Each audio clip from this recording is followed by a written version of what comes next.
Hello everyone, welcome to my YouTube channel Sneha Agarwal makeover. तो हमने कल जाना आईब्रोज एंड थ्रेडिंग में क्या फ़र्क होता है एंड कौन कौन से मेथड से हम हेयर रिमूव करते हैं, जैसे कि हमारा एपिलेशन हो गया एंड डेपिलेशन हो गया। एंड कल हमने देखा कि थ्रेड को हमें कैसे होल्ड करना है और कैसे उसको हमें चलाना है। तो आज की वीडियो में हम ट्वीजिंग के बारे में जानेंगे, ट्वीजिंग क्या होती है एंड आज हम देखेंगे आईब्रो की शेप कौन कौन सी होती है। तो चलिए स्टार्ट करते हैं। तो जल्दी से मेरे चैनल को सब्सक्राइब कर लीजिए अगर आप मेरे चैनल पे नए हैं। तो सबसे पहले हम जानते हैं कि आईब्रो की शेप कौन कौन सी होती है। ठीक है, तो आईब्रोज की जो फ्रंट शेप होती है वो हमारी आर्च शेप होती है। जो हमारी सबसे परफेक्ट शेप होती है वो हमारी आर्च शेप होती है। ठीक है, वैसे तो देखो हर शेप ही अच्छी लगती है, पर कहते हैं ना जो सबसे परफेक्ट होती है वो हमारी आर्च शेप होती है। जैसे फेस सबसे आइडियल फेस शेप कौन सी होती है, हमारी ओवल फेस सबसे आइडियल होता है। ठीक है, ऐसे ही जो परफेक्ट शेप होती है वो हमारी आर्च होती है। तो इस तरह से हमारी बनती है आर्च। आर्च मैं आपको पास से दिखाती हूँ।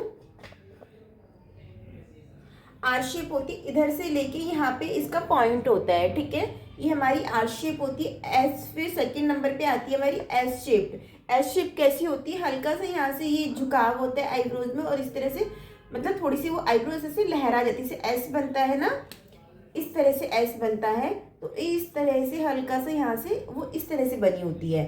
ठीक है, एंड राउंड में आपकी आईब्रो बिल्कुल राउंड होती है, इसमें कोई पॉइंट नहीं होता है। इस तरह से हल्का सा यहाँ पे राउंड होता है। ठीक है, फिर आती है हमारी स्ट्रेट आईब्रोज, ये बिल्कुल स्ट्रेट होती है, बिल्कुल एंड में जाके हल्का सा यहाँ पे पॉइंट होता है। ठीक है, एंड इसके बाद आती है शेप्ड आर्च। बहुत ज़्यादा देखिए ना आपने, बिल्कुल तीर कमान की सी आईब्रोज यहाँ से होती है, बिल्कुल इतना शार्प आर्च होता है, वो होती है हमारी शेप्ड आर्च। ठीक है, एंड इसके बाद आती है हमारी अपवर्ड आईब्रो शेप। अपवर्ड में क्या होता है, यहाँ से आईब्रोज लेके एकदम से इस तरह से आती हैं ऊपर से। तो मेन जो देखो शेप तो बहुत सारी होती है, मेन जो शेप होती है वो यही होती है हमारी। 6 शेप होती है main: arch, S shaped, rounded, straight, shape arch and upward. ये हमारी मेन शेप होती हैं। ठीक है, उनकी शेप हमें कैसे देनी है। जो फर्स्ट टाइम आईब्रोज करते हो क्लाइंट के, फर्स्ट टाइम आपके पास क्लाइंट आ रहा है आईब्रोज के लिए, तो 1/3 आपने बिल्कुल छोड़ देना है। नोज की बिल्कुल स्ट्रेट में हमारा ये होता है 90 डिग्री, ये 90 डिग्री होता है। यहाँ पे हमारा 60 डिग्री होता है एंड यहाँ से हमारा 30 to 45 डिग्री होता है। ठीक है, यहाँ से आपको 1/3 हेयर नहीं निकालने हैं, यहाँ पे आपको शेप देनी होती है। मेन जो शेप होती है हमारी आईब्रोज की यहीं से आती है, किसी की राउंड है, किसी की आर्च है, एंड यहाँ पे किसी का 30 डिग्री एंगल पे आता है एंड किसी का 45 डिग्री एंगल पे आता है। ठीक है, मैं आपको अब करके दिखाती हूँ कि आपको कैसे करना है। आपने इस तरह से थ्रेड लेना है। ये सोचिए आपके पास क्लाइंट बैठी हुई है ये। ठीक है, इस तरह से धागा लिया, 1 2 3 4 5 6। ठीक है, मैं थोड़ा दूर करती हूँ ट्राइपॉड को।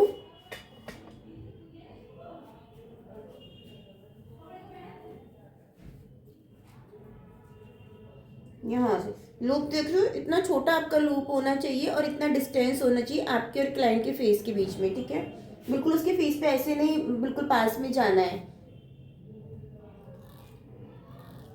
पहले अपने सेंटर क्लीन करना है।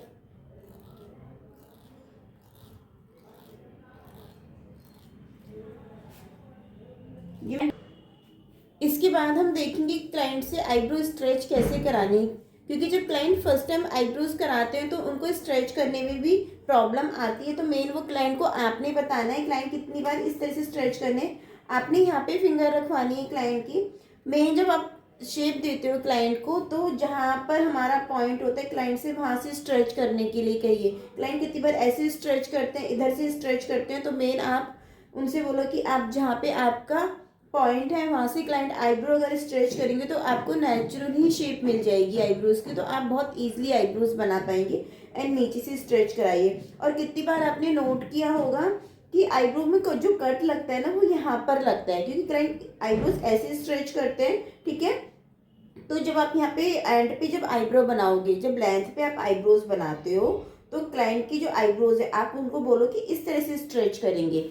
इस तरह से स्ट्रेच ना करके, वो क्लाइंट इस तरह से अगर आप स्ट्रेच कराओगे तो ये चीज़ उनकी बहुत अच्छी से स्ट्रेच हो जाती है और उस पर कट पड़ने के चांसेस बहुत ना के बराबर होते हैं। ठीक है, जब भी आपको लिए क्लाइंट ने लूज रखा है, अच्छे से स्ट्रेच नहीं हो रहा है, तो आप बिल्कुल थ्रेड को रोको, उनको अच्छे से स्ट्रेच कराओ, फिर आईब्रोज करो। देखो आईब्रोज एक ऐसी चीज़ है, अगर सबसे फर्स्ट जब क्लाइंट कहीं पे भी जाता है, नई जगह जाता है, तो वो पहले आईब्रोज ही ट्राई करता है।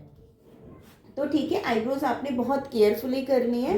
अब हम जानेंगे, तो आईब्रोज मैंने आपको बताया कैसे आपने आईब्रोज बनानी है। ठीक है, और आईब्रोज बनाने के बाद क्लाइंट को आपने लगाना है, या तो उनकी ऑयली स्किन है तो आप एस्ट्रीजेंट लगा सकते हो, या लैक्टो सबसे बेस्ट है, आप लैक्टो लगा दीजिए। अगर स्किन बहुत ज़्यादा ड्राई है तो आप उनको मॉइस्चराइजर लगा सकते हो। ठीक है, मॉइस्चराइजर से हल्की सी क्रीम से मॉइस्चराइजर या क्रीम से क्लाइंट को हल्की सी आपने मसाज देनी है।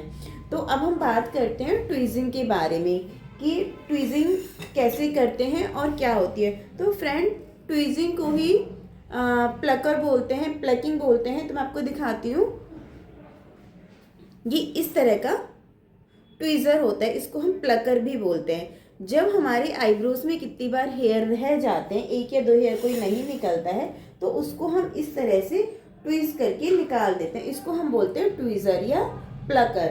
तो इस तरह से हमें इसको हेयर को निकालना होता है। ट्विज़र और थ्रेड में क्या फ़र्क होता है, जैसे आप जब थ्रेडिंग करते हो तो एक ही टाइम पे काफ़ी सारे हेयर निकल जाते हैं, पर ट्विज़र से आप वन टाइम में एक या दो हेयर ही निकाल सकते हैं। एंड आईब्रो को करने का प्रोसेस क्या होता है, सबसे फर्स्ट आपने क्लाइंट को बहुत अच्छे से बिठाना है, उसको रिलैक्स कराना है, एंड उसके बाद उसको टैल्क लगाना है। कॉटन से इस तरह उसको टैल्क लगाओगे।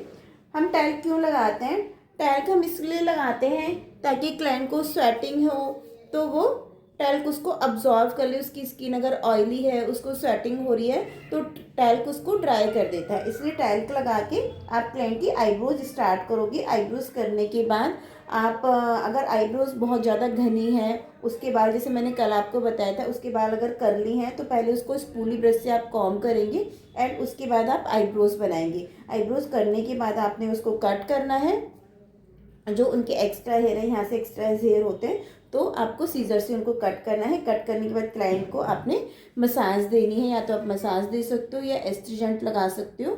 ये सारी चीज़ें आपने फॉलो करनी है। तो आई होप आज आपको आईब्रोज क्लियर हो गई होंगी कि आईब्रोज हमें कैसे बनानी है, आईब्रोज के लिए में क्या क्या प्रोडक्ट चाहिए होते हैं, कैसे हमें आईब्रो को शेप देनी है, कौन कौन सी शेप होती हैं। ठीक है,